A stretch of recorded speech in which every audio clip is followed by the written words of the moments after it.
Good afternoon, everyone. You are all most welcome here in person to this wonderful celebration of your scholarly achievement. So to the graduands today, well done. It's a really special day for you, and we're looking forward to it being a terrific celebratory event. So we're going to start. So please be upstanding for the procession, everybody, and have a great day.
Be seated.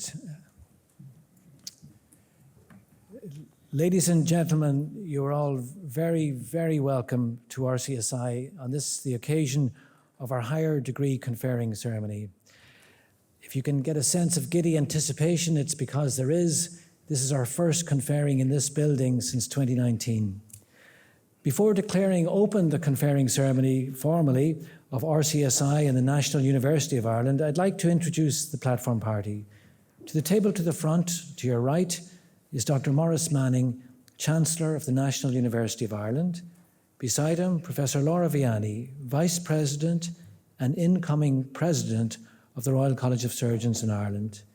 To the row behind him, again starting on your right, is Professor Fergal O'Brien, Deputy Vice-Chancellor for Research and Innovation at RCSI.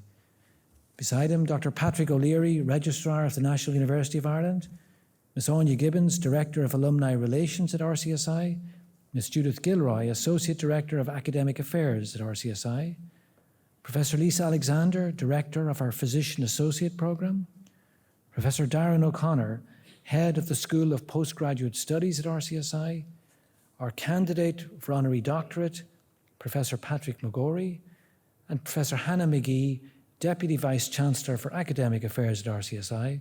And my name is Cathal Kelly, Vice-Chancellor and CEO of RCSI University of Medicine and Health Sciences. RCSI degrees are under Irish legislation. They're also degrees of the National University of Ireland. I would now like to invite all our graduands to stand, and I call on the Registrar of the National University of Ireland to formally open the NUI conferring ceremonies. If all our graduands could stand. Universitas Hiberniae Nationalis, pre honorables Cancellaria totaque Universitas, he comitia Universitae, hode confacta sunt ut he mulieres maxime exime, and het viri maxime eximi, ad gradus academicos admirantur. This is a meeting of the National University of Ireland for the purpose of conferring of degrees. The graduands will be presented by Professor Cathal Kelly, Vice-Chancellor and Chief Executive RCSI, and the degrees will be conferred by Dr. Maurice Manning, Chancellor, National University of Ireland. This is a meeting of the Royal College of Surgeons in Ireland for the purpose of conferring degrees and licentiate. I will present the graduands in my role as Vice Chancellor, CEO, Registrar RCSI, and the degrees will be conferred by Professor Laura Vianney, Vice President of RCSI.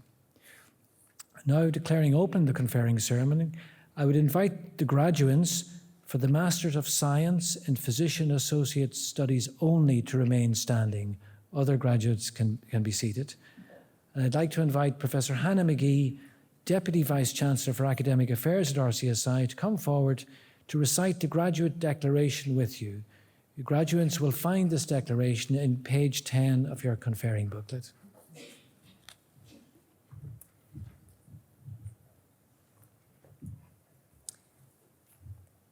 This RCSI declaration, which you will recite together this morning, is a commitment to the highest standards of professionalism and ethical practice in your career as taught during your studies at RCSI.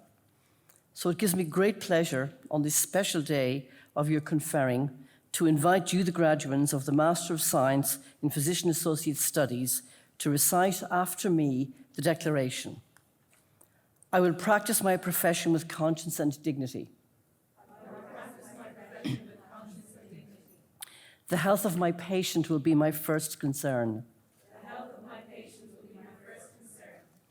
I will maintain the utmost respect for human life. I will remember that there is art to my profession as well as science, and that warmth, empathy, and understanding may outweigh treatment alone. I will remember that there is art to my profession as well as science, and that warmth, empathy, and understanding may outweigh treatment alone. I will respect the confidential information that is entrusted in me even after a patient has died. I will respect the confidential information that is entrusted in me even after a patient has died. I will not permit considerations of age, disease or disability, creed, ethnic origin, gender, nationality, political affiliation, race, sexual orientation, social standing, or any other factor to intervene between my duty and my patient.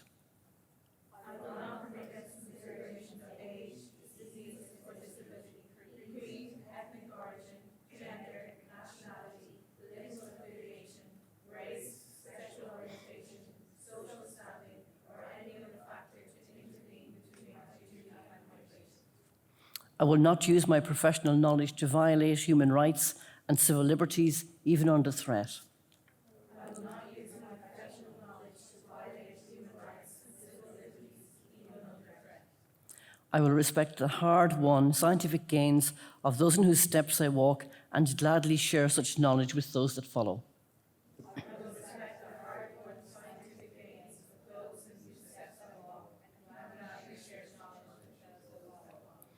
I will abide by the code of conduct of my profession, and I will promote high standards of practice, lifelong education, and research in the interests of human health. I will abide by the code of conduct of my profession, and I will promote high standards of practice, lifelong education, and research in the interests of human health. I make these promises solemnly, freely, and upon my honor. I make these promises solemnly, freely, and upon my honor. Thank you very much. You may sit down. And I now invite the graduands for Master of Science by Research, for Doctor of Medicine and Doctor of Philosophy to please be upstanding.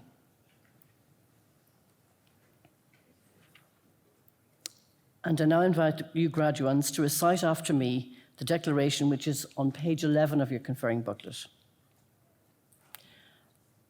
I acknowledge my profession at the forefront of my field of learning and scholarship.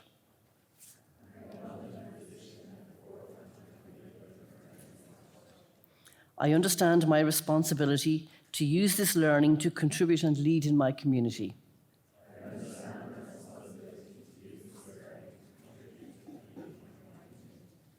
I will maintain the utmost respect for human life. I will respect the confidential information that is entrusted in me. I will not permit considerations of age, disease or disability, creed, ethnic origin, gender, nationality, political affiliation, race, sexual orientation, social standing, or any other factor to interfere with my duties in my chosen profession. I will not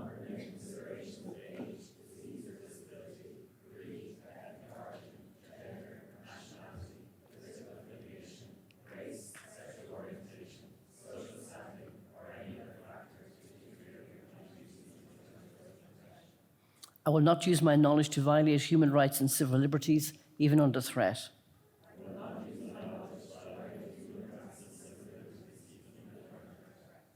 I will respect the hard-won scientific gains of those in whose steps I walk and gladly share such knowledge with those that follow.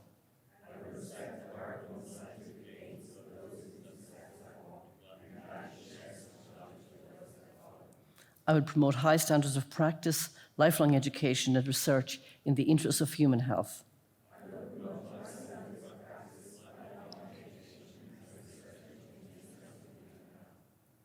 I make these promises solemnly, freely, and upon my honor.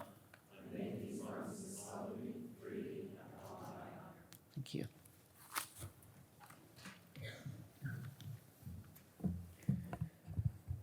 I now ask candidates for the degree of Master of Science, MSc in Physician Associate Studies, and Master of Science by Research to be upstanding as I present you for conferring.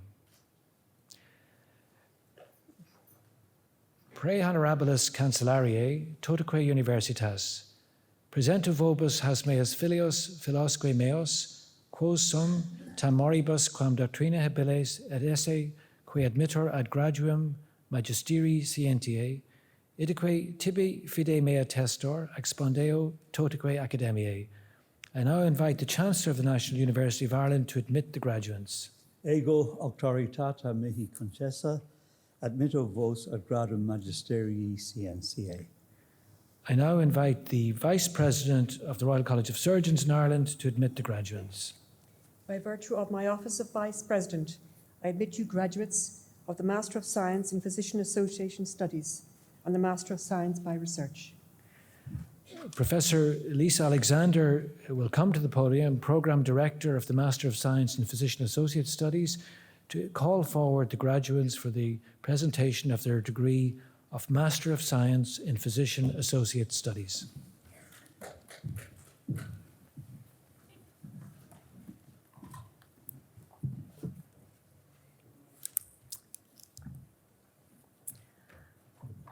I will now call on the graduands to come forward to receive your parchment. Nazri Abeninsar Al-Shahal.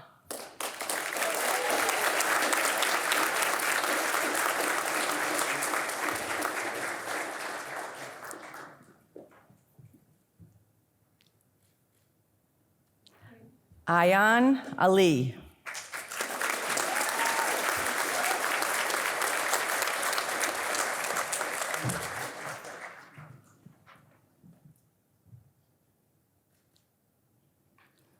Aaron Donley.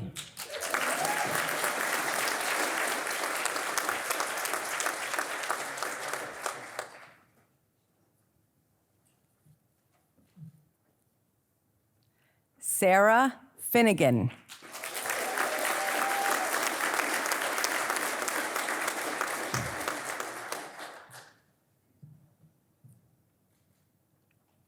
Sophie Freeman.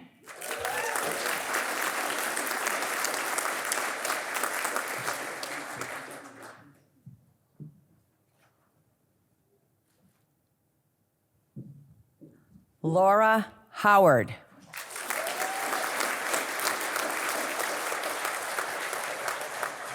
I might also add that Laura has received the Physician Associate Award for the top student in the program.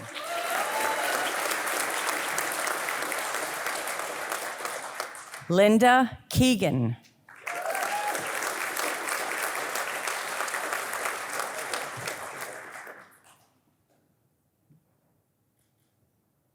Christine Masudi.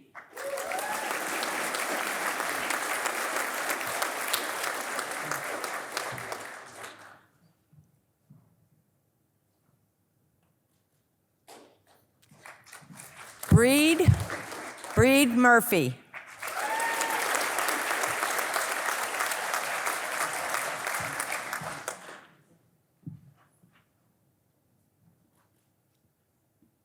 Emma O'Friel.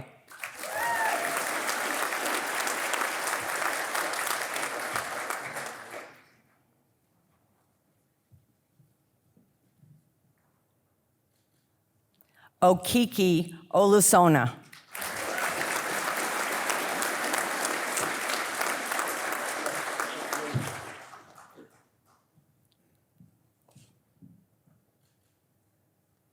Jessica Talbot.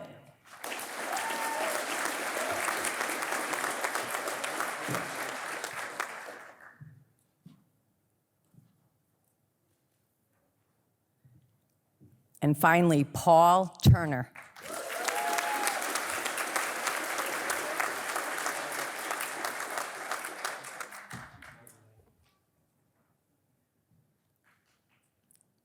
That concludes the conferment of the Master of Science in Physician Associate Studies.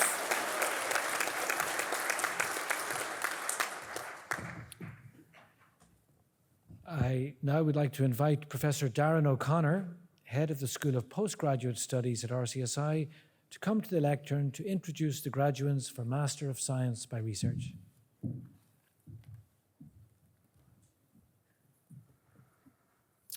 I will now call on each graduate to come forward to receive your parchment. From the class of 2021, Davika Dahia.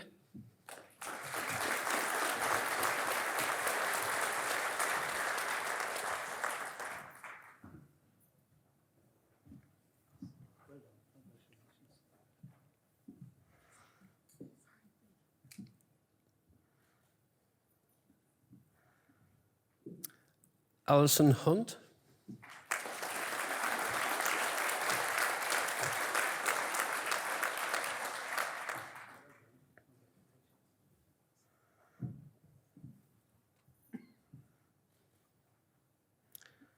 From the class of 2022, Lucinda Edge.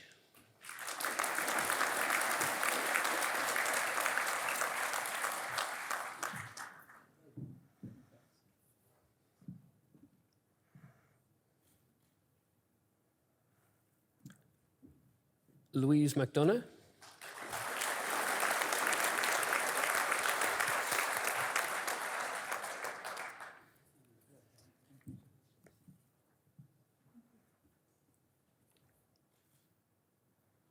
And Joanne Reardon.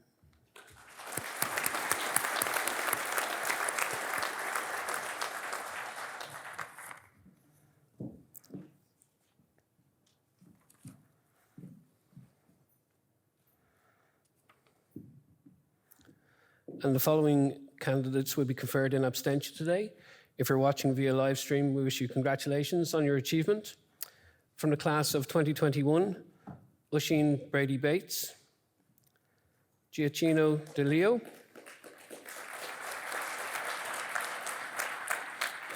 Rafi Ebrahimi Guy, Shauna Kelly, and Grace O'Sullivan. And from the class of 2022, Erin Call. That concludes the conferment of the degree of Master of Science. Congratulations to each of you on your achievement.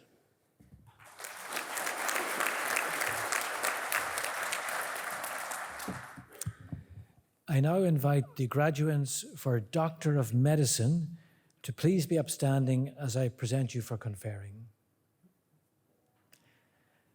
Pre honorabilis cancellariae totaque universitas, presento vobis has meas filias, filumque meum, quosam temoribus quam doctrina habiles et inesse, qui admitter ad graduum doctoratus in medicina, idaque tibi fide mea testor, expandeo totaque academiae. I invite the Chancellor of the National University of Ireland to admit the graduands. Ego auctoritata mihi concessa admitto vos ad gradum doctoratus in medicina. I now invite the Vice President of RCSI to admit the graduands. By virtue of my office of Vice President, I admit you graduates of the Doctor of Medicine. Professor Darren O'Connor, Head of School of Postgraduate Studies at RCSI, will now introduce the graduands.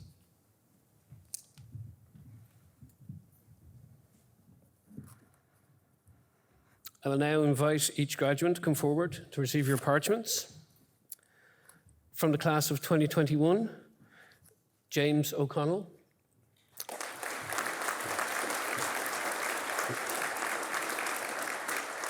a quality of care evaluation to identify priorities for improving tuberculosis care in Ireland.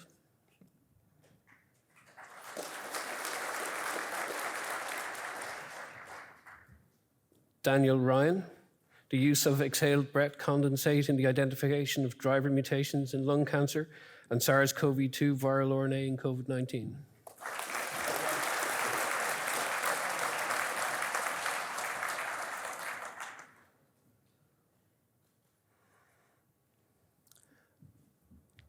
Ludmila Zakharchenko, postoperative myocardial performance and pulmonary hypertension in infants with Down syndrome, the role of inflammation.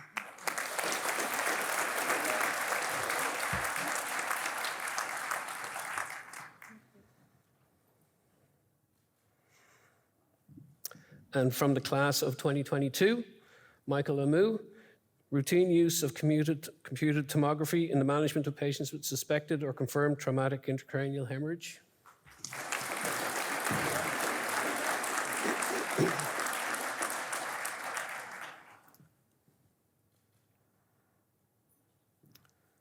Robert Brady, biophysical regulation of cellular activity in bone.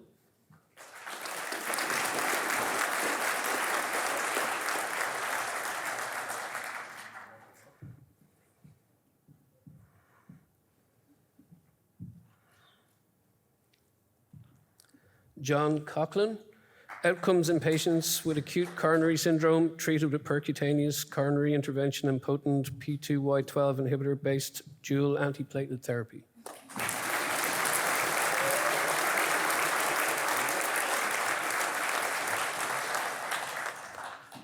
Michael Flanagan, alterations in ER signaling and DNA methylation following neoadjuvant treatment in HER2-positive breast cancer.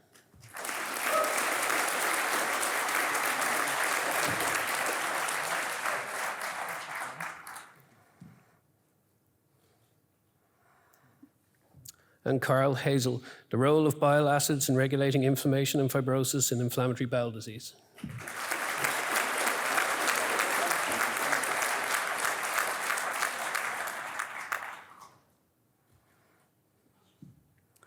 And the following candidates will be conferred in absentia today. If you're watching via live stream, we congratulate you on your achievement. From the class of 2021, Ulton Healy.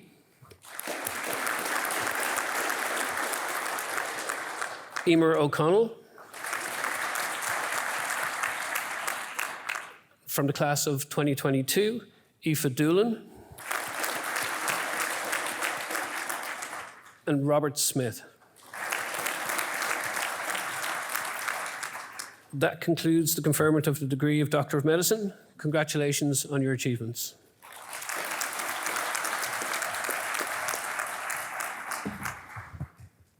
I now invite the graduands for Doctor of Philosophy, PhD, only to be upstanding as I present you for conferring. Pre honorabilis Cancellariae, totaque universitas, presento vobis has meas filias, philosque meos, quosim tamoribus quam doctrina habiles et inesse, que admittor ad graduam doctoratus philosophiae, idique tibi fide mea testor expondeo totaque academiae.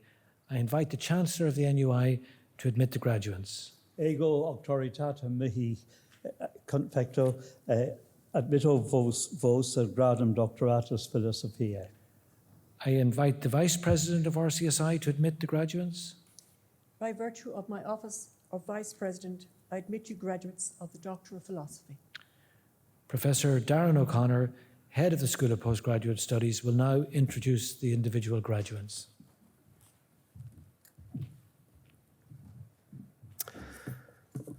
I will now invite each graduate to come forward to receive your parchment. From the class of 2021, Ciara Fallon, nutraceutical targeting of the bile acid receptor farnesoid X receptor for intestinal disease.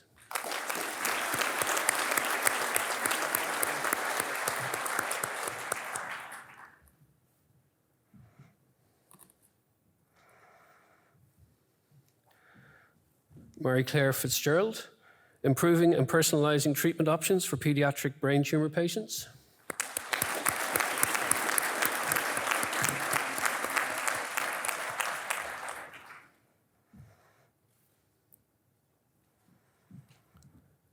Stefan Hansberger, development of bioinformatic software tools for network and pathway-based exploration of microRNA target interactions.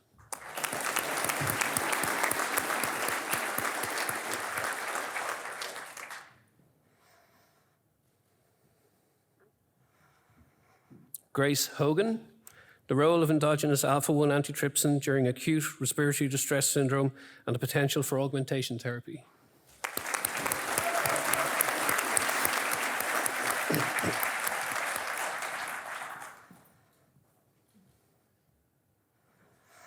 Claudio Antini, innovative biomimetic collagen-based scaffolds for enhanced and longer-lasting cartilage repair.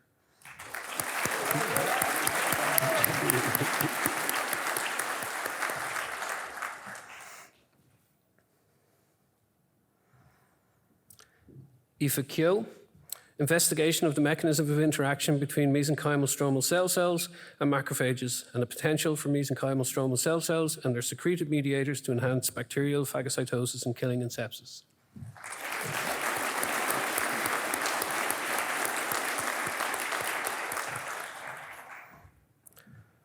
Maisoon Marghani, diabetic foot ulcers in Bahrain, an epidemiological profile of the prevalence, clinical care, economic cost, and impact on quality of life.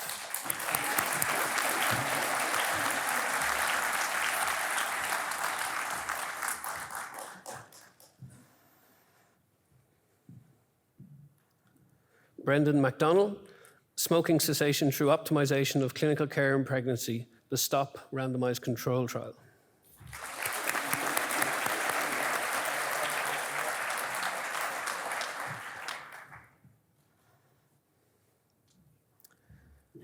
David Mongan, investigating the molecular biology of psychosis, evidence and implications for pathophysiology prediction and prevention.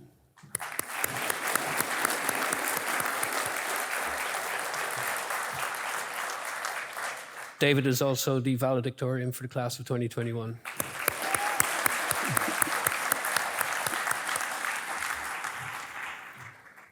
Patricia Monks, magnetically addressable hydrogels towards 3D printed spatiotemporally resolved thermal dissipation and drug release.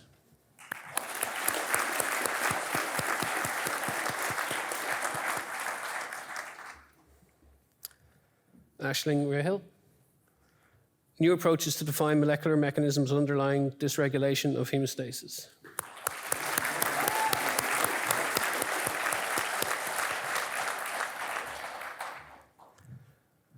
Aisling Smith, longitudinal assessment of cardiac function and pulmonary hemodynamics in infants with Down syndrome.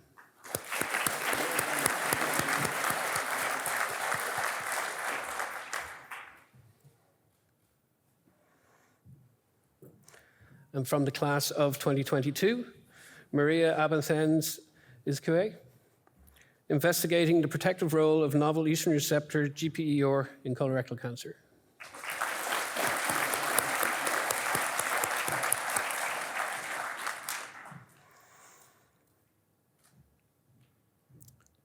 Remsha Afzal, investigating the metabolic role of interleukin-10 in inflammatory macrophages.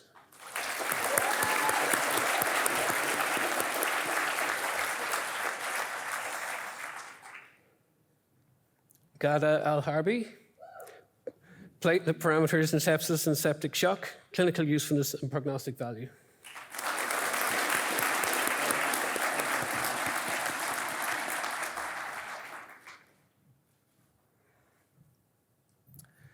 Sorka Byrne, what is the impact of subepidermal moisture measurement and targeted pressure ulcer prevention versus visual skin assessment and usual care on mean subepidermal moisture deltas and early pressure ulcer development?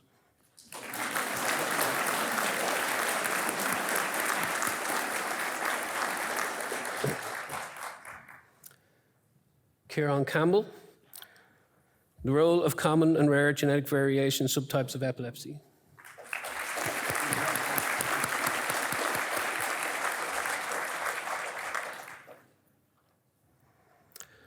Maureen DePere, diagnosis and management of sore throat in young adults.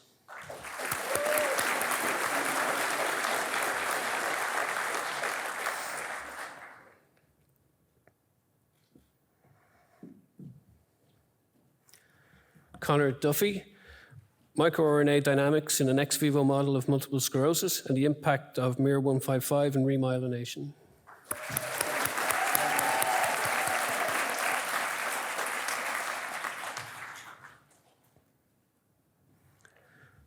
Rachel Gull, development of an integrated device, RNAi particle platform for the treatment of cystic fibrosis via inhalation.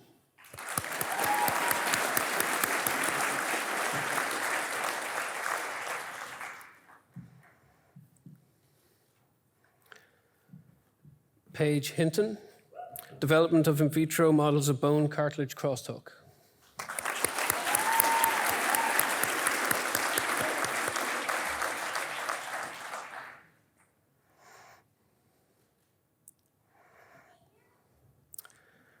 Rita Ibanez, the development of novel 3D bioprinted smart responsive dressing to treat skin scars.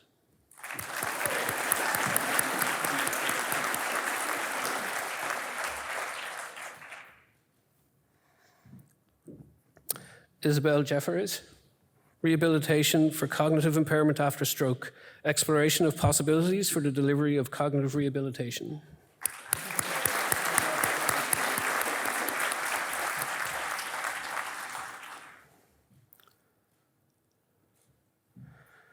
Martin Kenny, contribution of contractility to platelet biomechanical functions in hemostasis and wound healing.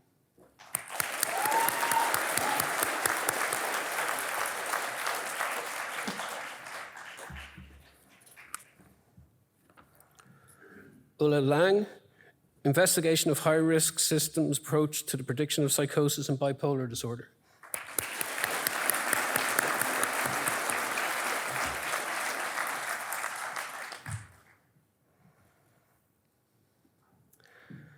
Thomas Lynch, development of a theory-based intervention to support discontinuation of long-term benzodiazepine receptor agonist use.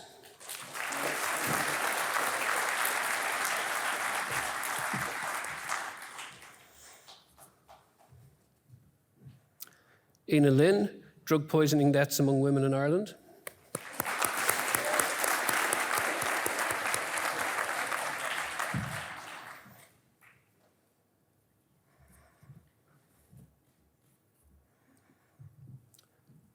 Oisin McIlvany, the important role of the form and function of alpha-1 antitrypsin in response to acute infection.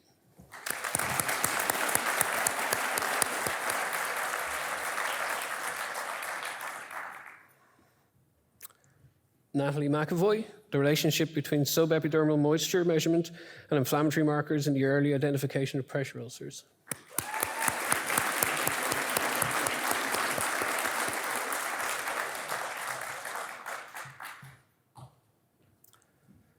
Luis Soriano Gambra, harnessing tissue engineering approaches to develop advanced 3D models for respiratory drug development and respiratory regenerative therapies.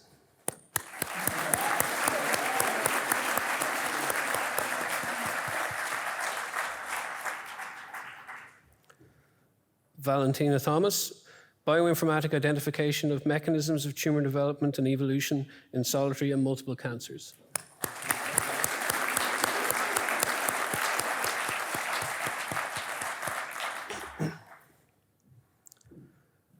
Louise Tully, digitally delivered healthcare for children and adolescents with obesity.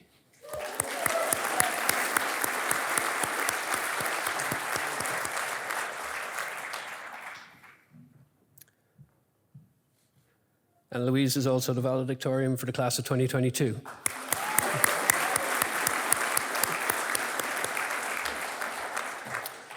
Catherine Yates, an epidemiological investigation of the relationship between hallucinations and suicidal behavior across the adult lifespan in high-risk groups.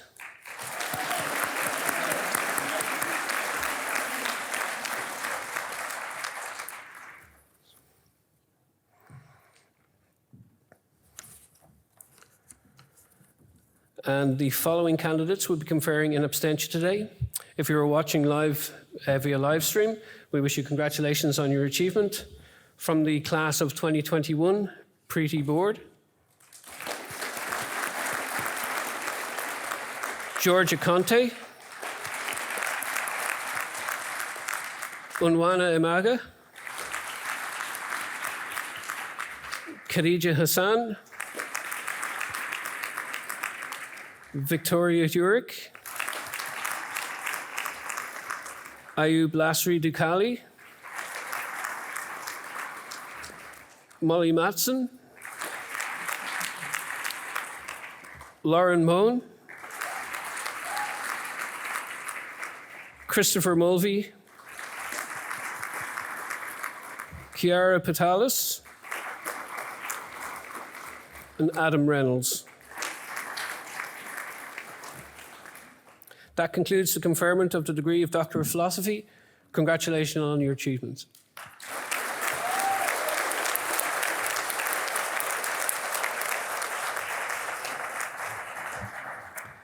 Pre honorables cancellariae, totaque universitas, caermonis rite confectus, queso facias finem, heius convocationis universitariae. This completes the NUI conferring ceremony. Sincere congratulations to all our graduates. Achieving a postgraduate award is a significant body of work. If I could ask you to be upstanding one more time and turn to face the audience, because they say it takes a village to raise a child. I think you would acknowledge the support of your family, supporters, the PIs in the room, and the professional staff of RCSI who've assisted you in your journey, and I think they deserve a round of applause.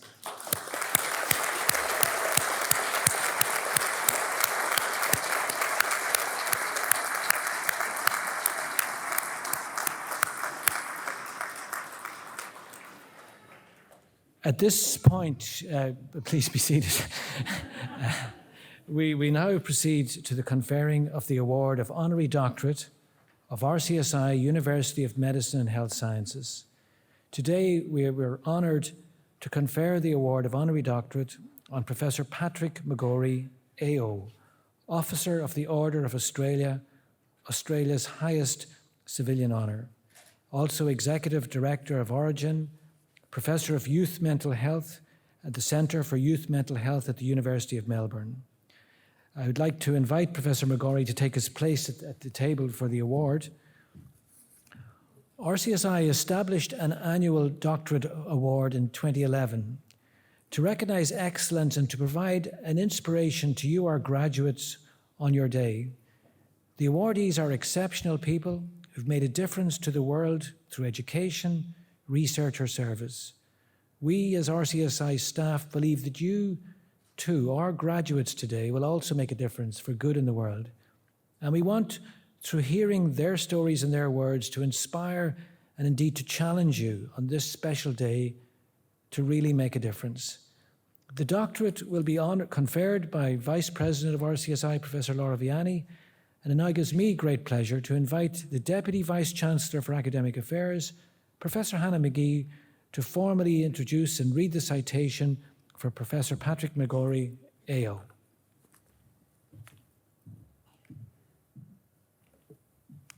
Vice President, it is with great pleasure that I introduce our candidate today for the RCSI Honorary Doctoral Award, Professor Patrick Dennistoun McGorry, an Irish-born Australian psychiatrist known worldwide for his development and scaling up of early intervention and youth mental health services and for mental health innovation, advocacy and reform.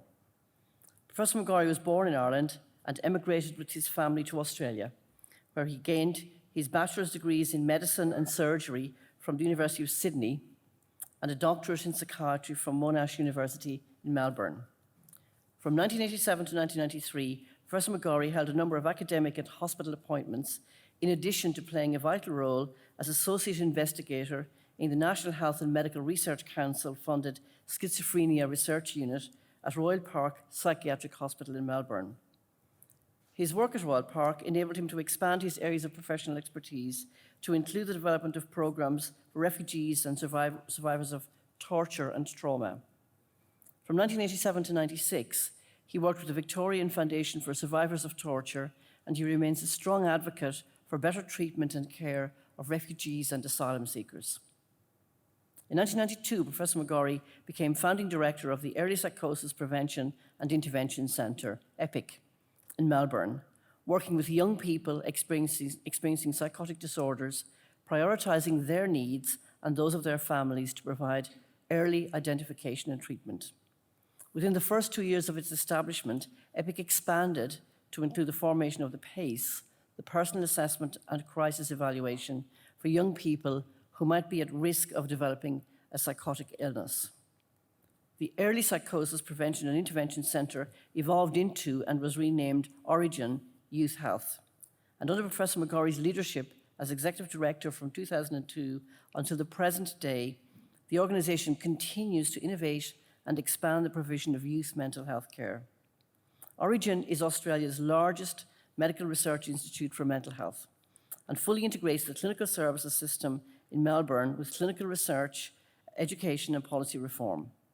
The result has been the creation, evaluation and upscaling of stigma-free, holistic and recovery-oriented models of care for young people and their families across Australia and in many other parts of the world. Additionally, Professor McGorry is Professor of Youth Mental Health at the University of Melbourne and is founding editor of the journal Early Intervention in Psychiatry. In 2005, he led the advocacy which resulted in the establishment by the Australian Government of the National Youth Mental Health Foundation. In 2006, this became Headspace. Professor McGorry's vision and success in establishing Headspace marked the beginning of a new and transformative programme for youth mental health care across the world, and he remains a founding board member of that organisation. The impact of Professor McGorry's work has extended far beyond Australian borders. With his advocacy and support, a range of youth mental health initiatives have been established internationally, including Jigsaw in Ireland, all of which have been influenced by the Headspace model of care. Professor McGorry has been a great friend to Ireland. Spending a 6-month sabbatical here in 2013, he was instrumental in establishing the field of youth mental health here. His research has extended to RCSI over the years, and he has collaborated with Professors Mary Cannon and David Cotter here today in our Department of Psychiatry. Professor McGorry also has family connections with RCSI. His grandmother, Dr. Sheila Jones, obtained her medical degrees from RCSI and was a general practitioner in Kimmage thereafter for many years, and indeed part of our conferring ceremonies for our undergraduate medical students for a very long time also. Professor McGorry has published over 980 publications. No pressure. With 47,266 at last count citations and a Scopus H index of 112. He is president of the International Association for Youth Mental Health, past president of the Schizophrenia International Research Society, past president of the Society of Mental Health Research Australia, and founding president and now treasurer of Early Intervention in Mental Health. He's also a founding board member of Australians for Mental Health, a grassroots advocacy organisation for equity in healthcare for mental illness. Professor McGorry's outstanding contribution and commitment to enhance mental health care across the world has rightly won him many accolades. In 2010, he was selected as Australian of the Year and became an Officer of the Order of Australia for distinguished service of a high degree to Australia or humanity at large. In 2013, he received the Annual Research Award from the National Alliance for the Mentally Ill in Washington, D.C., and in 2015 was awarded the Lieber Prize for Schizophrenia Research by the US-based Brain and Behaviour Foundation. In 2016, he became the first psychiatrist elected as a Fellow of the Australian Academy of Science. In 2018, he received the Schizophrenia International Research Society Lifetime Achievement Award, and in 2019, the Humanitarian Award of the Society of Biological Psychiatry and the National Health and Medical Research Council's Research Excellence Award. And from 2019 to 2020, Professor McGorry was chair of the Expert Advisory Committee of the Royal Commission into Victoria's mental health system. With his pioneering approach to psychosis research and care, Professor McGorry is recognised as one of the world's leaders in the field of early intervention. His outstanding support and commitment to the global effort to enhance mental health care to youth populations has not only changed the trajectory and treatment of care, but also the lives of thousands of young people who have benefited from the establishment of early intervention services. Pat, we are delighted to welcome you and your family here today. We are very proud that you, as a most worthy candidate, have joined our special graduation ceremony to accept the highest academic award of RCSI, University of Medicine and Health Sciences, the Honorary Doctorate of Science. I will now call on the Vice President of the Royal College of Surgeons in Ireland to make that award. By virtue of my office of Vice President, it gives me great pleasure to award with you the Honorary Doctorate of the Royal College of Surgeons. Congratulations. And this, if you photograph of that,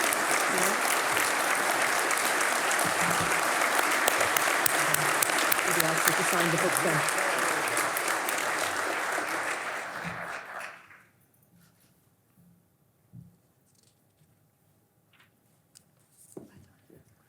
Thank you.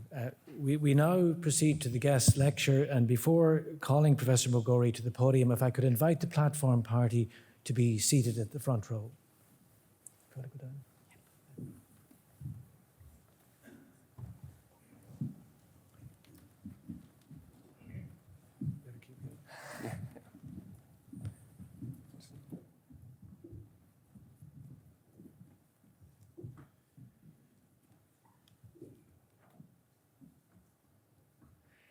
It now gives me great pleasure to invite the 2022 candidate for the RCSI Honorary Doctorate, Professor Patrick McGorry AO, to address our graduates, staff and guests today.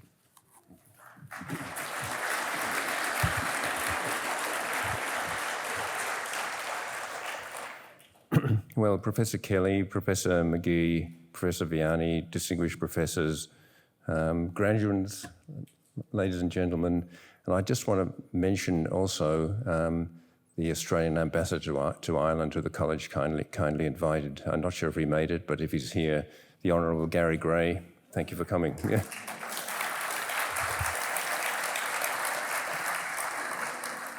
First thing I'd like to say is congratulations to all the graduands. It's an incredible achievement that you've made, and just by being here today, and your families too. I think I'd just like to say that. And I'd like to acknowledge my wife, Marilyn, and my son, Fionn, who's sitting in the front row here.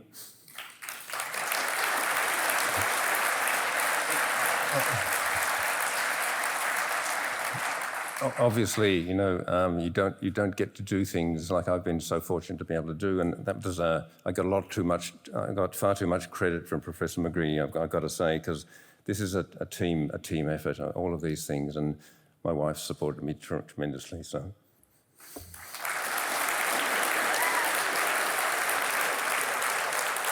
but today, maybe I can we turn on the slides? Oh, they're on. Great. Yeah. Can't see them. So the person I want to really dedicate today to is my grandmother. Dr. Sheila Jones, that's her there in the 1940s. She was a mature age student, actually. She had been a labour ward sister at the Rotunda Hospital for 20 years before she came here in her 40s. And she worked full-time to pay for her studies from, I think, 1945 until 1949, graduating in 1949. And I've got her textbook here of obstetrics. And of course, having worked for 20 years at the Rotunda, she topped the year in obstetrics. And this was her prize. That's her general practice there in Kimmage or Crumlin. I'm not quite sure which, I think it's Kimmage, 90 Sundrive Road. We used to go there every summer when we were living in Wales before we emigrated to Australia. I was born in Dublin, but we emigrated twice. But every summer we would come back and stay with her in that practice there. And a solo practice, she would do home visits in the middle of the night to all the suburbs, all the houses around there for 15 years. She then, when her husband died, she emigrated, first of all to Australia, to the outback where her brother was a GP, for a few years to help him. Then she went to Zambia for 10 years and worked in the copper belt there until she retired in her mid-70s. And so she had an amazing life. But her medical career really started here at the college. So I just want to remember her today. That's actually her in Zambia on the right. But she actually loved dogs more than humans. And as you can imagine, she's a fairly fierce individual. So I'd like to talk a little bit, I haven't got long, but before I go on, Professor McGee mentioned Mary Cannon, David Cotter, and also I'd like to mention Helen Coughlin, who were responsible for, Helen helping me to be here today, really. So I just want to thank the three of them. They've been wonderful friends and colleagues over the years, and I think more of the credit in youth mental health in Ireland goes to Mary and her efforts and her team, which I'll touch on in a minute. So this is the US surgeon. I hate to quote Americans, but I have to quote this guy. He's the US Surgeon General, and he put out an advisory just before Christmas last year to the US President, who mentioned it in the State of the Union address. There is a youth mental health crisis, basically, in high-income countries, and these are some of the things that he said in his advisory. And this was something that we've been saying, Mary and I and other colleagues around the world, for a number of years, that the mental health of young people is actually a major public health problem. It may be also in low and middle income countries too, but the data is very clear in our countries. And this is why Ireland and Australia have been at the forefront of reform in this space. They've realised it before most people did. This is one of the sort of epidemiological facts. The onset of mental ill health is the mirror image of physical ill health. So, the big surge of new cases occurs from puberty through to and peaking in the early 20s. And yet we've designed a health system as if that was not the case. We've designed a health system for pediatrics, little kids, mostly, before puberty, and then for the over 50s. And our mental health care has to fit into that model, and it doesn't fit. It absolutely does not fit. So we've had a weak system right where it needs to be strong in mental health care. And young people have been falling by the wayside in big numbers because of that. And so if we're going to redesign health systems, we've got to take the facts into account. Now, this is a slide from when I came over here in 2009 to do a sabbatical. It was the first time I'd lived in Ireland as an adult, and it was just a great experience. That's why my son ended up staying here and he's a Trinity graduate, and so we kind of lost him in the process in a way, but we've still got him. But this was a slide that was made for me when I was leaving to come to Ireland at that time. And at that time, as Professor McGee said, we had resonance. We had great resonance. There was a young man called Matthew Hamilton, who's in the middle of Tony Bates and myself there. That's at UCD in 2006. And Matthew had worked for me as our first government relations person when we started to harass politicians about mental health care. That was in Australia, young Irishman from Kildare. And he came back to Ireland and he persuaded Declan Ryan and Deirdre Mortell from the One Foundation that if they were going to do something in mental health, it should be in youth mental health because of what we had done in Australia to get that off the ground. So he was very, very important. Didn't get any credit whatsoever for it, Matthew, but he was instrumental. And of course, Tony Bates and Jigsaw, what became Jigsaw was called Headstrong at first, which was probably a great name, but they changed it to Jigsaw. And that's the One Foundation. They've deserted mental health now. They're into water, I think, now, but they've gone to water. But what we would have liked to have seen was more investment. They did a fantastic catalytic job in getting this issue on the agenda, though, Declan Ryan and his colleagues. There are issues in terms of what the rest of the health system needs to do in response to that, but we can talk about that another time. So these are pictures from that time. I want to mention Professor Barbara Dooley as well from UCD, who's a great leader in youth mental health in Ireland too. She's played a key role, not just with Jigsaw, but with the International Association of Youth Mental Health. And that's one of the former Taoiseachs there in Kenny in Galway in the launch of the Jigsaw service there, which is just an iconic service there, beautiful decor and just culture. That's what young people need to see and feel. In Australia, Professor McGee mentioned Headspace. That was started in 2005 or 6, really.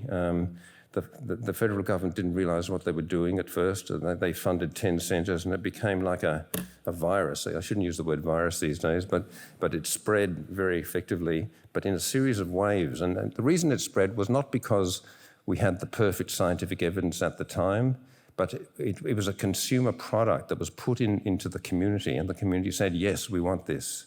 We want this for our young people. And so every community fought to get one of these services. And now we are at the stage of having 164 of these centres. It's pretty much national coverage. It's not well enough funded, so there's still waiting lists and weaknesses in the model, but the spread of it is a big lesson. It's a big lesson of how to sort of scale things up, I think, because they've got to be consumer driven. Obviously, we want them to be scientifically based as well. That's our role. And, you know, of course, if the public love it, the politicians love it. So every single Prime Minister has wanted to be associated with this reform. They keep changing. We just changed it last week. And of course, Ireland has played key roles, including hosting the International Conference of Youth Mental Health. And what we're trying to do, we're trying to break the mold, just so everyone's clear. We're trying to break the mold, the pediatric adult mold that's been imposed on mental health care. We want to have a fourth stream, you know, which covers puberty through to the mid-20s, which is the main period of onset, as we've shown, of the adult type mental disorders.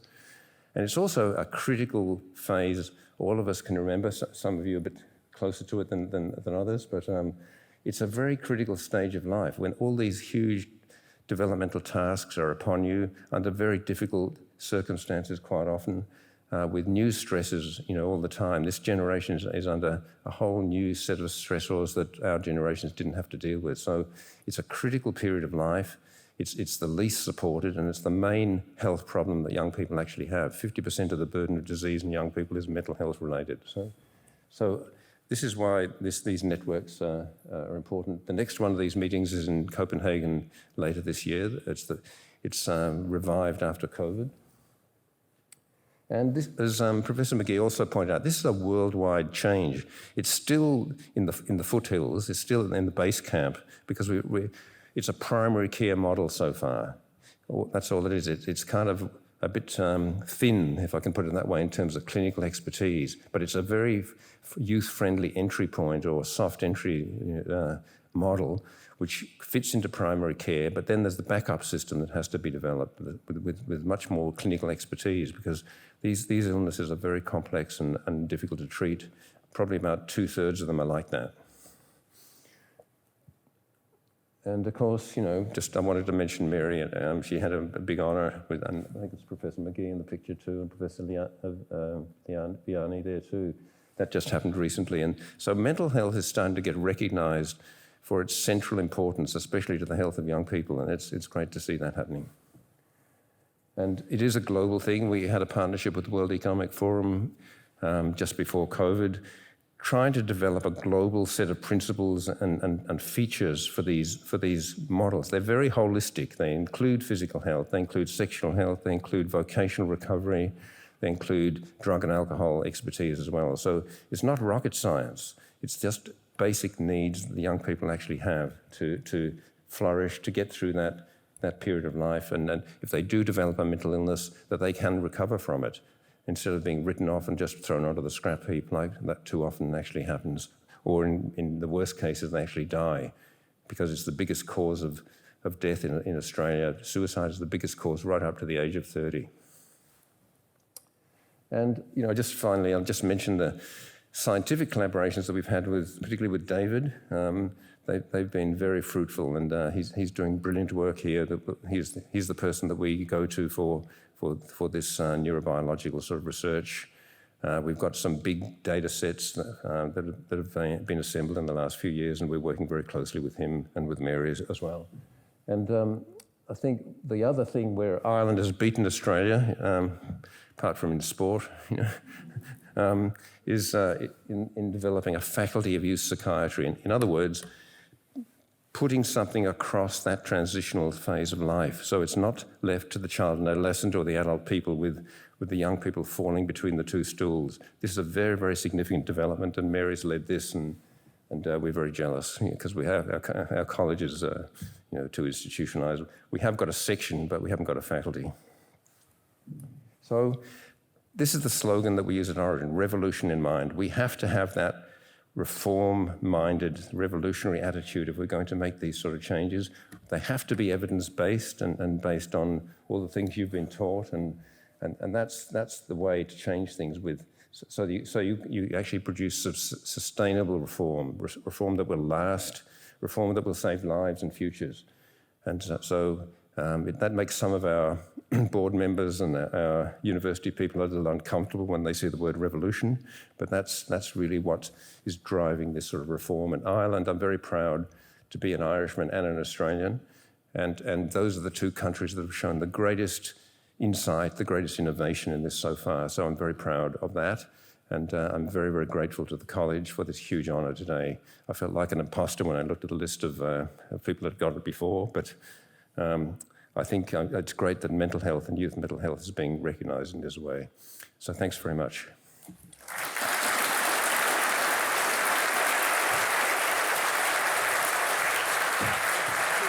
Thanks very much.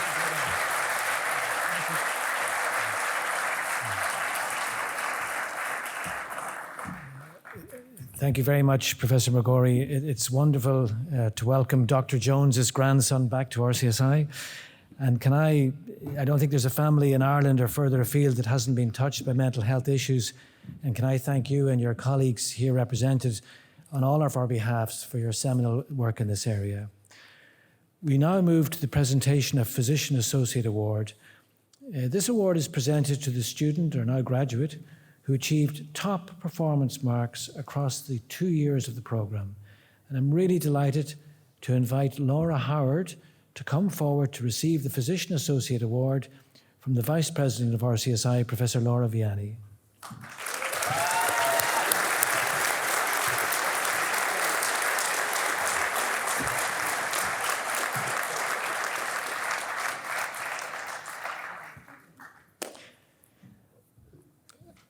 It now gives me enormous pleasure to invite Dr. David Mongan from the class of 2021 to deliver the student address on behalf of the class of 2021.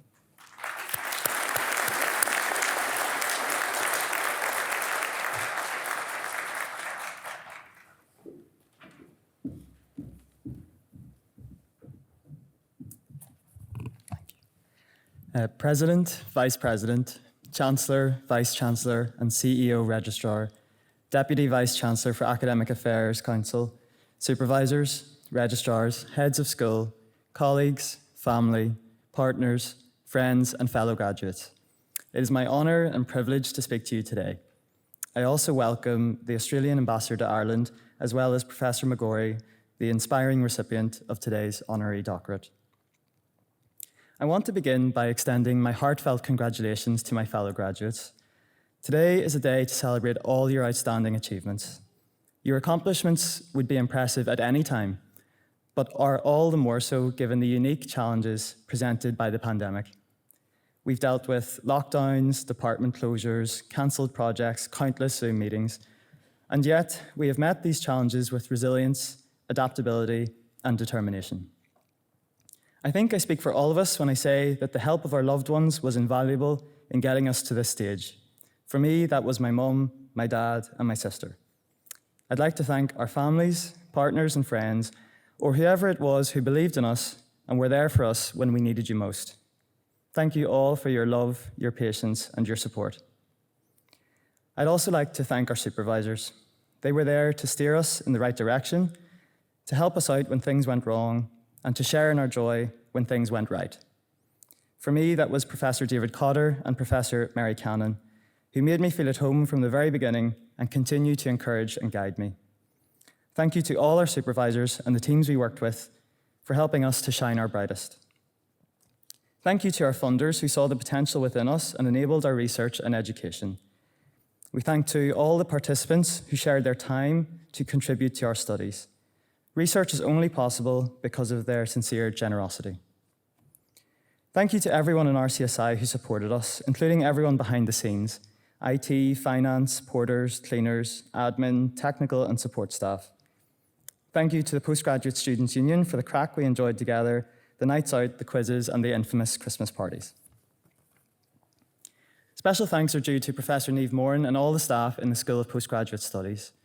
No query was too great, and your guidance has been essential. The past few years have been just as challenging for you, but you've continued to support us and make us feel a part of the RCSI family. The graduates today reflect a diversity of nationalities, backgrounds, and disciplines, but we are united by RCSI's mission to lead the world to better health. We each set out on our journey armed with a question to answer, a problem to solve, and that innate human desire to understand why. How truly wonderful it is to admit, I don't know, and even more so to follow it up with, let's find out. The psychiatrist Dr. Anthony Clare said that one of the secrets to happiness was to be part of something bigger than yourself. Each of you have done just that, and on many levels. You've been part of a team working together to improve human health. You've been and will continue to be an integral part of the RCSI community, and you have advanced the boundaries of human knowledge. In short, if the secret is true, you deserve to be very happy indeed. I wish you every success in the years to come. Thank you.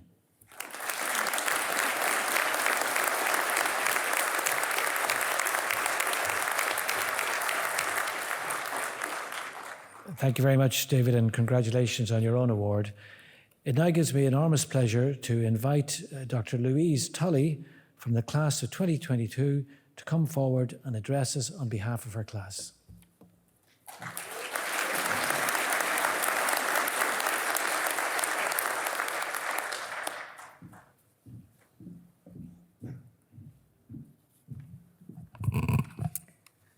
Vice President, Chancellor, Vice-Chancellor and Registrar, Deputy Vice-Chancellor for Academic Affairs, Council, Supervisors, Registrars, Heads of School and colleagues, and of course Ambassador Gray and Professor McGorry. Most importantly, friends, family and chosen family, and of course all my fellow graduates. A hearty congratulations to each of you who have been conferred today, which includes of course those graduating with Physician Associate Awards, Master of Science degrees, Medical Doctorates and Doctor of Philosophy Awards. I, for one, feel overcome with privilege to be here for an in-person conferring ceremony after the experience we've all been through. When embarking on these studies, we knew we were signing up to the challenge of a lifetime, but for many of us, little did we expect quite the challenge before us. But be immensely proud, because coming through this body of work in the circumstances in which many have is indeed the achievement of a lifetime. Many of you have done so whilst far from home, juggling frontline work or managing some of the many complexities life can throw at us. Many of our colleagues have not been able to complete this journey due to the impact of the pandemic on work and social and personal lives. I speak for myself, and I'm sure many graduates in the room, when I say that our success is due in no small part to the support of our nearest and dearest. And in addition to those invaluable supervisors, departments, administrators, collaborators, funders and stakeholders who have propped us up. And of course, not least RCSI, who went above and beyond to ensure that we were safe and supported during these challenging years. And as Professor Kelly said earlier, it turns out it takes a village to raise a postgraduate student. To my own supervisors, Dr. Grace O'Malley, Professor Jan Sorensen and Professor Amanda Burles, I'm so grateful. Take a moment to celebrate on this important day, to be present, take it in and acknowledge how far you've come. The skills we have gained these past years go far beyond textbooks and methodology sections. We've gained empathy, resilience and out-of-the-box thinking. More than ever, we must savour these moments because too often it's difficult to see the hope and possibility in our work when we're seemingly surrounded by pessimism. Let us always be mindful of the humans, those at risk of or living with the health conditions that our research and practice aims to address. Let them provide the hope that there's always a reason to persevere and a purpose in your mission. We are privileged to have access to and be providers of healthcare, health science, education and innovation. You are the healthcare leaders of tomorrow, so go forth and use your knowledge and skills to pursue equitable access to all these rights for everyone. Thank you.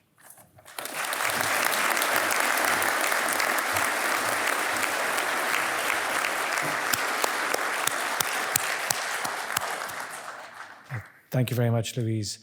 It now gives me enormous pleasure to invite the Vice President of RCSI, Professor Laura Vianney, to address us.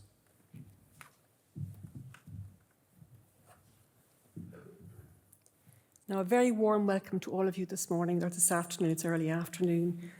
Welcome to the Chancellor of the NUI, Registrar of the NUI, Vice-Chancellor and CEO of RCSI, Deputy Vice-Chancellor of Academic Affairs, Head of the School of Postgraduate Studies, Director of Physician Associate Programme, our new Honorary Doctor, Dr. Patrick McGorry, and His Excellency Mr. Gary Gray, the Australian Ambassador to Ireland, academic staff, distinguished guests, ladies and gentlemen. It is my great pleasure to preside over this conferring ceremony and welcome you, our candidates, for the degree of Master of Science in Physician Association Studies, degree of Master of Science Class of 21 and Class of 22, degree of Doctor of Medicine of Class of 21 and Class of 22, degree of Doctor of Philosophy, Class of 21 and Class of 22. As the RCSI Vice President, I wish to be among the first to offer my sincere congratulations to all our new graduates and hope that you will enjoy the celebrations with all those close to you, particularly today. I want to pay tribute to our new graduates, to your teachers, mentors and staff of RCSI Student, Academic and Regulatory Affairs for the successful completion of your studies, culminating in graduation today, which is a very important day in your lives. Never has there been a more challenging time to work in the healthcare workforce. You have coped with the stresses of your workplace, social distancing, disrupted timetables and altered examination formats. You have supported each other over the last few years. All of us in RCSI are very proud of you, and with COVID restrictions having ceased, we are delighted that formal convocations are possible this year. I would like to thank the Head of School of Postgraduate Studies and academic colleagues for the enormous amount of work needed to provide such a portfolio of important and interesting programmes. I'm delighted to acknowledge and congratulate the recipients of degrees today, the degree of Doctor of Medicine and Doctor of Philosophy.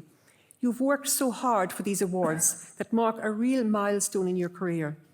I hope that you look back in your time in RCSI as having been truly formative, that academic endeavour and research will be core values in your future careers going forward. I also congratulate our new Physician Associate graduates and thank Professor Lisa Alexander and her colleagues.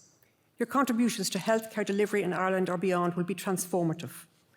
RCSI will support you in your new careers and will advocate strongly for the institution of the structures necessary for the recognition and regulation of your profession. Today, RCSI University of Medicine and Health Sciences awards its highest accolade to Professor Patrick McGorry AO, an Executive Director of Oregon and Professor of Youth Mental Health at the University of Melbourne. Professor McGorry, we are delighted that you are to join us today. Our graduates will be inspired by your dedication and commitment to your field of study. I don't know if any of you will ever reach the number of publications, though, I'm not sure. I would like to also extend a very warm welcome to His Excellency Mr. Gary Gray, our Australian Ambassador to Ireland. Graduates, this ceremony is a fitting recognition of the hard work and commitment that you've shown in your studies and your training and practice over the last number of years. All of us understand the commitment, the focus, and the mental and physical challenges required to be awarded postgraduate RCSI degrees. These postgraduate awards of RCSI University of Medicine and Health Science today are prestigious. They're internationally recognised qualifications. Holding one of these qualifications demonstrates to colleagues, peers, employers, scientists, or healthcare professionals knowledge, clinical and technical skills, and commitment to his or her practice and profession. These qualifications also recognise your ability to use your intellectual knowledge and critical thinking in the clinical, laboratory and administrative setting, skills which are vital for a successful health science career which lies ahead of you. Your qualifications open up a wonderful world of opportunity as you set on an exciting journey, which will allow you to continue your training or practice in various specialties worldwide. Today, we also acknowledge your families who have supported you during your years of training and practice. We understand those who have made sacrifices to support your career and rightly are proud of your achievements today. And being a mother, I'm aware of that. Medicine and the broader health sciences today, however, face many challenges, and it is certain that all of you will work in increasing complex science and healthcare environments where you will need to use all of the skills that you've gained during your training. Health science professionals of the future will need to be adaptive to the constant expansion of medical, pharmacy and systems knowledge, changes in technology, medicines, increased patient and societal expectations, in addition to regulatory change, all of which will require a commitment to lifelong learning and an ability to adapt to the changing world that we live in. The awards today will give you a solid foundation to continuing on this exciting journey. For those of you who've received Research and Physician Associate MScs, it is likely that your most difficult initial challenge will be to select what career path you choose among the diverse specialties which exist within your subject. As your careers progress and for you to reach your full professional potential, I would also encourage you to contribute to the education of your more junior colleagues. Contribute to your professional organisations, societies, and engage constructively with the education and healthcare administrative structures you work in. To support you in such a journey and manage the challenges all healthcare professionals face, we would not only encourage you to maintain the strong links you now have with RCSI, but we'd also encourage you to form close bonds and those you work with. Increasingly in the health sciences, there will be emphasis on team working, which requires the ability to communicate effectively, demonstrate leadership, and acquire an understanding of the workings of the healthcare management and the administration in which you will work. Into the future, professional and ethical issues face health science professionals. This will only increase as the complexity of science expands and resource constraints and societal demands on science and medicine increase. An additional challenge with science is to be advocate of true facts as we understand them to a sceptical public, so that, for instance, the rationale for supporting vaccination policies and tackling global warming can be unequivocally addressed. These are just two of the many examples where we need clear leadership within the scientific community. It is also becoming increasingly apparent that no healthcare system can fully support all the healthcare needs of society. So it's important to be an advocate for each patient you encounter or each setting in which best research evidence must be presented or defended. It is also important to understand the broader societal needs in the communities you will work and use the resources at your disposal carefully. Despite the challenges facing healthcare services throughout the world, for those of you who work in clinical environments, the basis of all patient care is empathy, which is the ability to understand and share the feelings of others. And remember, it's always a great privilege to look after other people. Unfortunately, the commercialization of medicine, the medical legal environment, and new technologies such as electronic patient records can hinder expression of empathy and harm the professional inter-patient relationship. However, empathy must form the basis of all of our practice, even when working in difficult circumstances. And it is this which makes the profession we represent so rewarding. Today is also a time to acknowledge the commitment of the academic research and professional staff who taught and supported you over the last number of years. It is their endeavours which have given you the skills to practice and which will allow you to make a significant contribution to healthcare evidence and well-being of the communities in which you will work. RCSI is rightly proud of your commitment to develop healthcare leaders who make a difference worldwide. This is our ambition for you. You will add to the growing body of RCSI graduates who practice around the globe, and we look forward to your contribution to our other 28,000 RCSI alumni from 5 campuses working in just over and under 100 countries who are making a difference worldwide and who we are so rightly proud of. In Ireland, there are difficulties with our health and educational services, but despite these current challenges, RCSI is confident that you and your generation, with your education achievements we'll celebrate today, have the ability to meet the challenges we and other countries face in leading the world to better health. Finally, let me congratulate all graduates again and acknowledge the true support of your families. I wish you every success in your personal and professional lives, and I am confident that your award today will equip you well for the challenges you will encounter in your further training and future careers. It remains for me to wish you all well in your future careers, to join with you in thanking your partners, parents, families and friends in supporting you throughout all the years of your studies. And for those of you leaving Ireland to embark on professional careers abroad, we wish you safe travel and hope you leave with fond memories, but we do encourage you to keep in contact and in touch with the RCSI community. Thank you all for listening, and I wish you all a lovely day.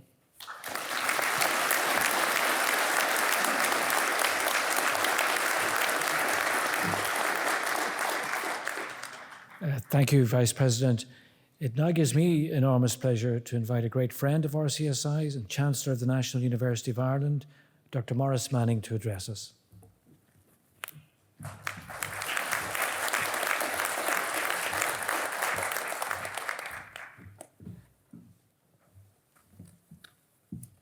Ambassador, Vice President, Registrar, Dean, colleagues, graduates, ladies and gentlemen, and in particular you, our new graduates.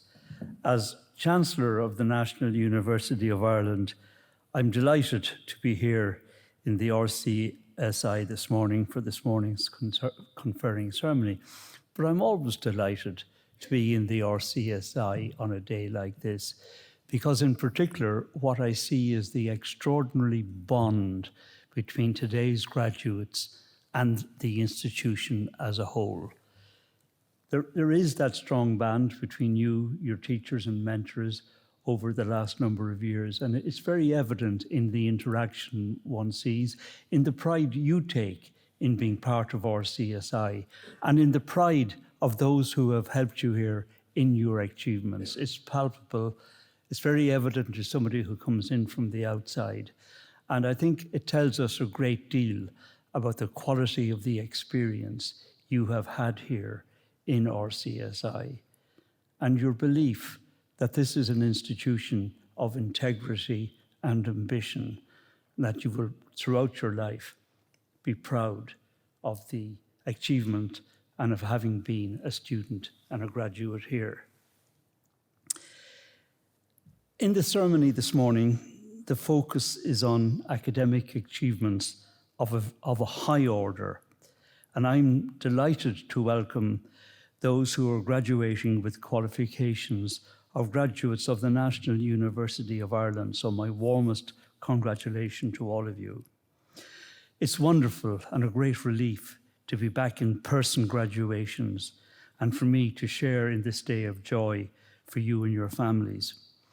The continuing growth of RCSI, the increasing diversity and international reputation of its programs, and the enhancement of its campus is truly impressive. And coming in this morning, you will all have noted, or many of you will have, that enhancement is really still very much underway, with the building scaffolding out just further up on St. Stephen's Green, and that this is the continuation of a great deal of work over the past decade or so.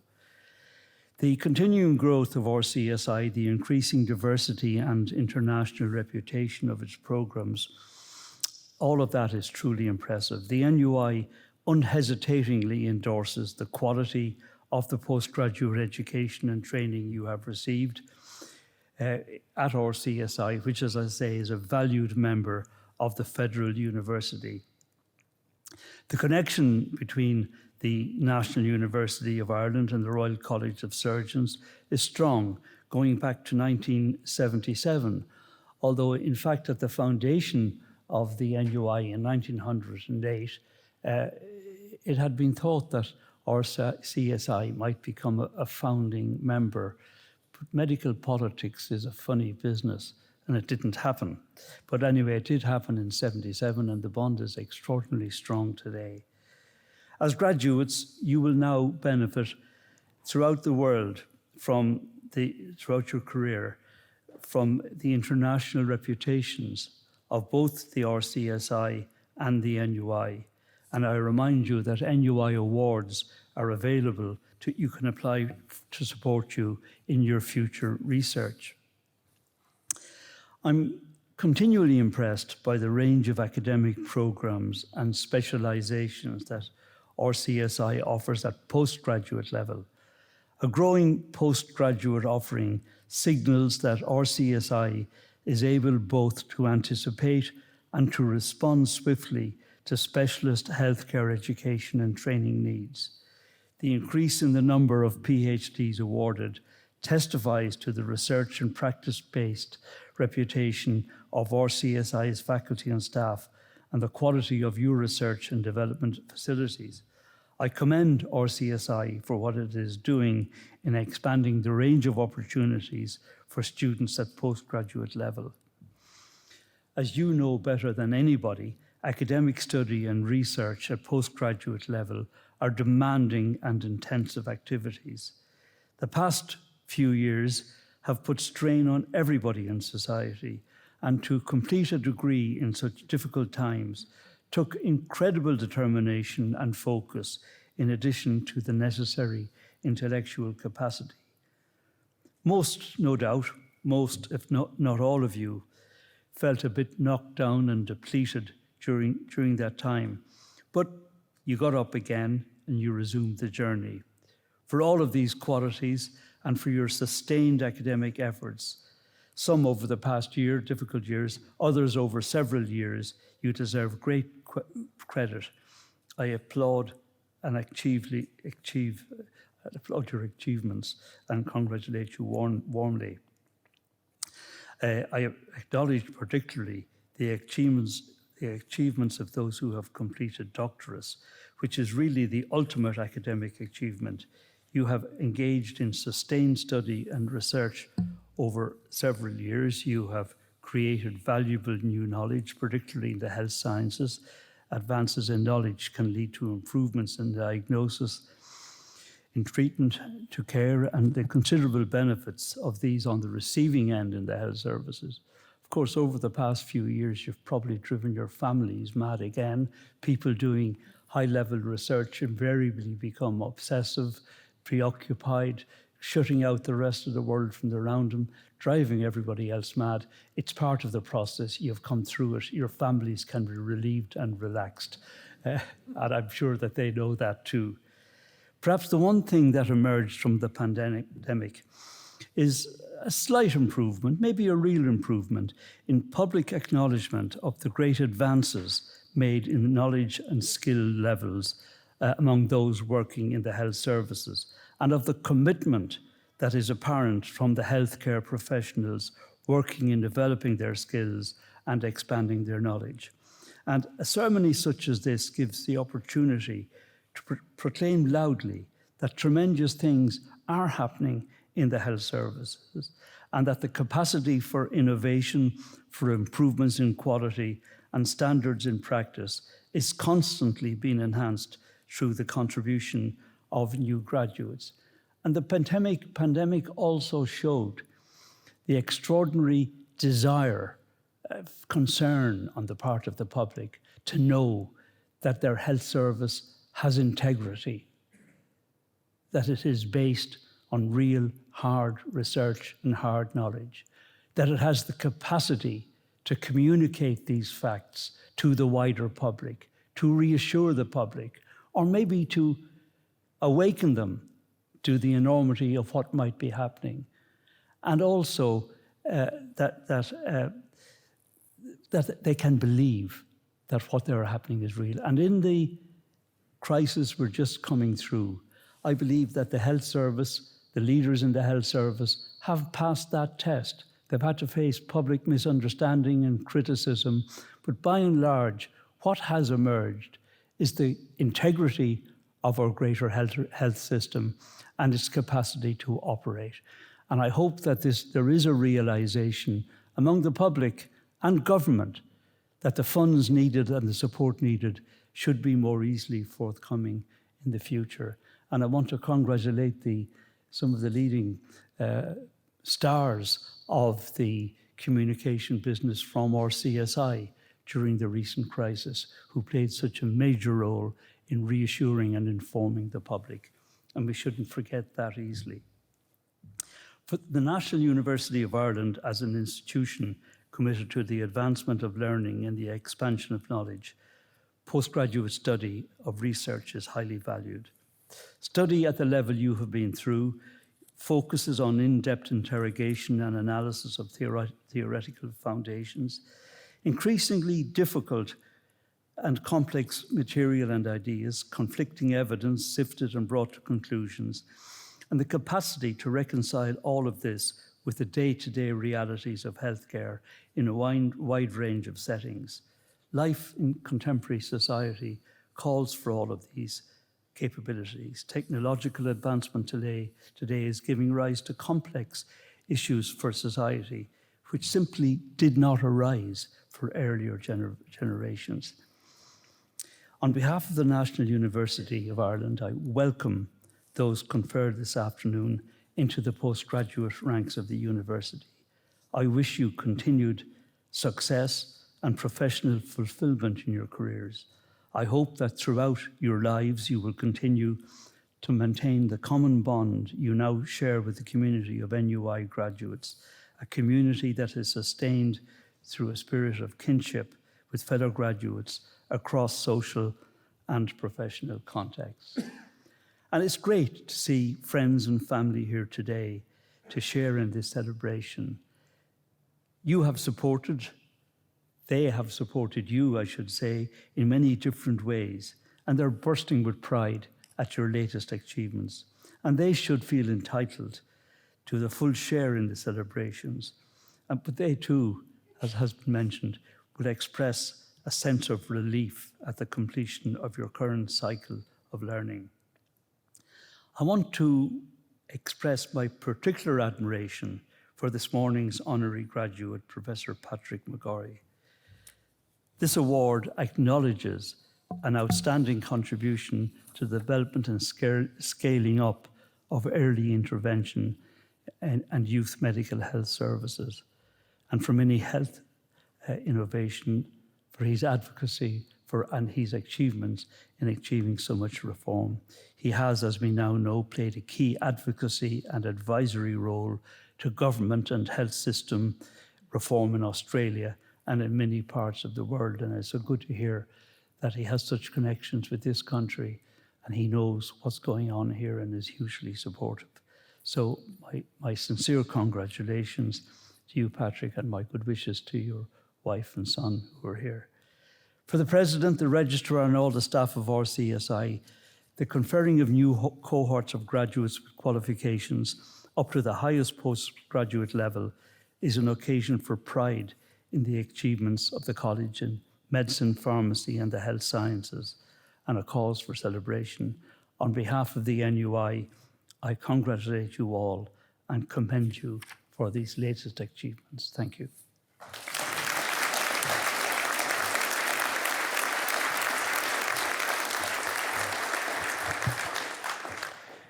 Thank you very much, Chancellor. That concludes the RCSI degree conferring ceremony and presentation of awards. Once again, sincere congratulations to all our graduates. Sincere thanks to the RCSI staff, our academic staff, our PIs, our professional staff who've worked with you to make today possible. After the outward procession, we'd like to invite your family and guests to join us for the conferring reception to the front of the college in the College Hall and Boardroom. We'd ask the graduates to stay in place for the class photographs. And finally, if I could ask you to be upstanding for the outward procession.